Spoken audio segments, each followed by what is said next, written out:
about is the sumac, or the poison sumac. And we're actually, yeah, one right in here. And the poison sumac is it's a member of the poison ivy family, the toxicodendron, which is, I'm sorry? No, that's just the willow tree right there. It's this one right behind us here, and it doesn't have any leaves on it or anything right now, or berries. But the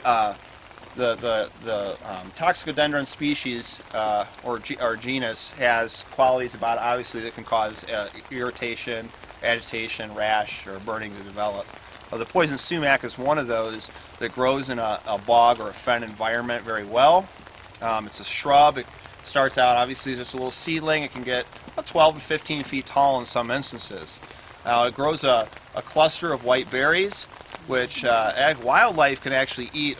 Even the poison ivy berries or the sumac berries, they can actually eat those and be unaffected by it. But most of us are going to be affected by it, and that's an urushiol, which is a type of oil that is within the plant that causes that reaction, and it's much more severe than a poison ivy type of a rash.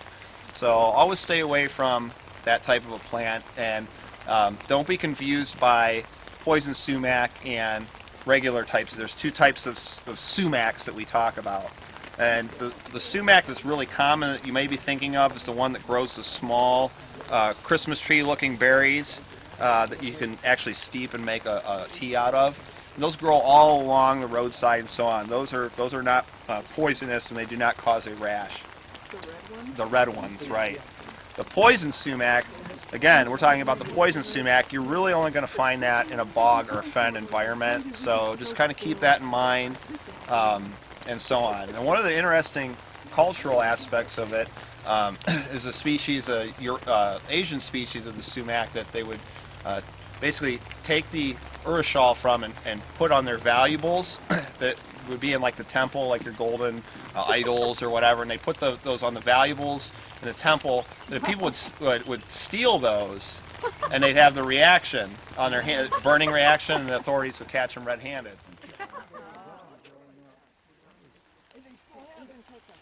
They do? Here you go. I've smelled it, so If your fingers still work, mine barely do. Pass that around. This is wintergreen. This is another characteristic of this type of environment. Again, it smells like the wintergreen gum, low growing. If you notice, everything's really just changed drastically. This is a good spot to kind of just turn around and look. You look behind you, you can see the bog. You look this way, you see upland forest, a mixed hardwood.